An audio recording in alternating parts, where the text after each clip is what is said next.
पूजा के दौरान आंसू आना, रोंगटे खड़े होना, शरीर हिलना, उबासी आना, ये नकारात्मक ऊर्जा है या पॉजिटिव एनर्जी। तो चलो इसी वीडियो के बारे में जानते हैं। तो जय श्री राम, जय हनुमान। कैसे हैं आप सब? आई होप कि आप सब बहुत अच्छे होंगे एंड खुश होंगे। तो चलो वीडियो शुरू करते हैं।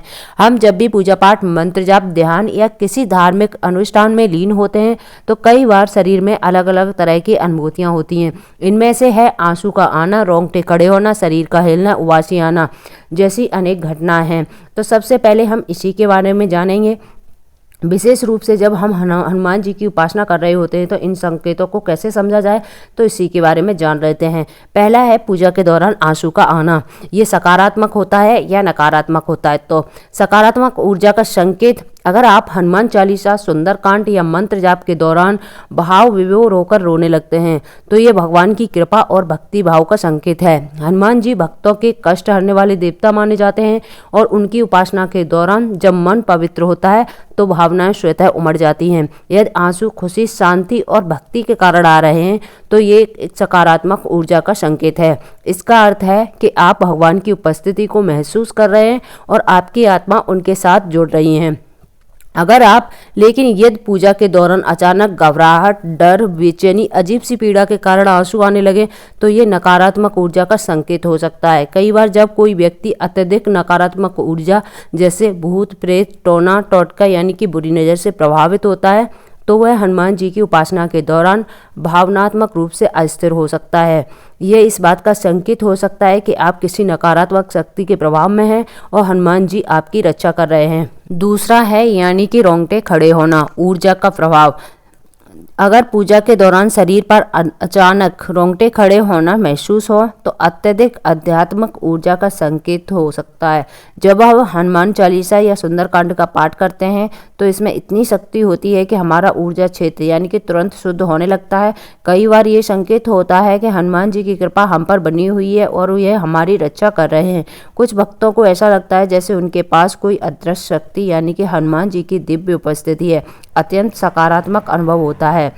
अगर नेगेटिव की तरफ सोचें यानी कि नकारात्मक ऊर्जा होती है हमारे अंदर तो भय और असमानता का अनुभव करते हैं। अगर पूजा के दौरान रोंगटे खड़े होना डर, बेचैनी या घबराहट के साथ हो रही है तो नकारात्मक ऊर्जा का संकेत हो सकता है। अगर आपको ऐसा लगे कि कोई अदृश्य शक्ति आपको डरा रही है तो ये किसी नकारात्मक आत्मा, भूत प्रेत के प्रभाव का संकेत हो सकता है। ऐसे में हनुमान जी का अधिक से अधिक मंत्र जाप और हनुमान चालीसा का पाठ करना चाहिए ताकि नकारात्मक ऊर्जा दूर हो सके। तीसरा है शरीर का हिलना यानी कि ऊर्जा के प्रभाव को समझना।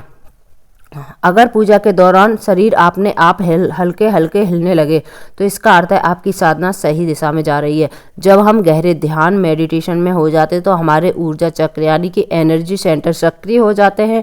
यह हनुमान जी की कृपा का संकेत भी हो सकता है क्योंकि उनकी शक्ति इतनी प्रभावशाली होती है कि भक्त के शरीर में ऊर्जा स्वतः प्रभावित होने लगती है। दूसरा, लेकिन यदि पूजा के दौरान अचानक जोर जोर से झटके लगे, शरीर असमय रूप से हिलने लगे या किसी प्रकार का दबाव महसूस हो तो ये नकारात्मक ऊर्जा हो सकती है। कई बार जब कोई व्यक्ति नकारात्मक शक्ति यानी कि बुरी आत्मा और से घिरा होता है तो हनुमान जी की उपासना के दौरान वह शक्ति विरोध करने लगती है। इसका समाधान ये है कि हनुमान जी का अधिक से अधिक जाप किया जाए और हनुमान मंदिर में जाकर हनुमान जी का दर्शन किया जाए। अगला है उबासी का आना। अगर पूजा के दौरान या मंत्र जाप करते समय अचानक बहुत अधिक उबासी आने लगे तो यह इस बात का संकेत हो सकता है कि शरीर में नकारात्मक ऊर्जा थी जो अब बाहर निकल रही है। उबासी आना एक तरह से ऊर्जा शुद्धिकरण का संकेत है। जब हम हनुमान जी की उपासना करते हैं तो नकारात्मक शक्तियाँ दूर होने लगती हैं और शरीर हल्का महसूस करने लगता है। अगर थकान या ऑक्सीजन की कमी होने लगे यानी कभी कभी उबासी आना पूरी तरह से सामान्य भी हो सकता है। अगर व्यक्ति थका हुआ हो, नींद ना आई हो, ऑक्सीजन की कमी हो तो उबासी आ सकती है। ध्यान रहे, अगर उबासी के साथ साथ भारीपन, आलस, सिर दर्द, मन में बेचैनी हो रही है तब भी आप नकारात्मक ऊर्जा से घिरे हुए हैं, वह हनुमान जी की कृपा से दूर हो रही है। अगला है कि अगर आप अनुभवों के बाद वह शांत, हल्का और प्रसन्न हो जाए तो यह सकारात्मक ऊर्जा का संकेत है। अगर अनुभव के बाद घबराहट, डर, मानसिक अस्थिरता महसूस हो तो वह नकारात्मक ऊर्जा का संकेत है। अगर पूजा के दौरान बहुत अधिक बाधाएं आ रही हैं जैसे मंत्र ठीक से नहीं पढ़ पा रहे हैं, मन भटक रहा है, डर लग रहा है तो किसी अनुभवी व्यक्ति से आप सलाह ले सकते हैं। हनुमान चालीसा का इससे कुछ बचाव है। हनुमान चालीसा का नियमित पाठ करें, हनुमान मंत्र बोलें, ओम हम हनुमते का 108 बार पाठ करें और हनुमान मंदिर जाएं। मंगलवार और शनिवार को हनुमान जी की विशेष पूजा करें।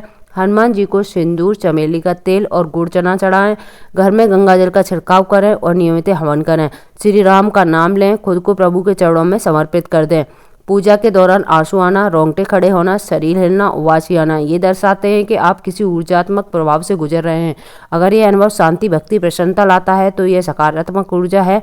यदि डर, घबराहट, बेचैनी महसूस हो तो नकारात्मक ऊर्जा का संकेत हो सकता है। हनुमान जी की आराधना से हर प्रकार की नकारात्मक शक्तियाँ दूर हो जाती हैं। तो थैंक यू फॉर वॉचिंग। जय श्री राम, जय हनुमान।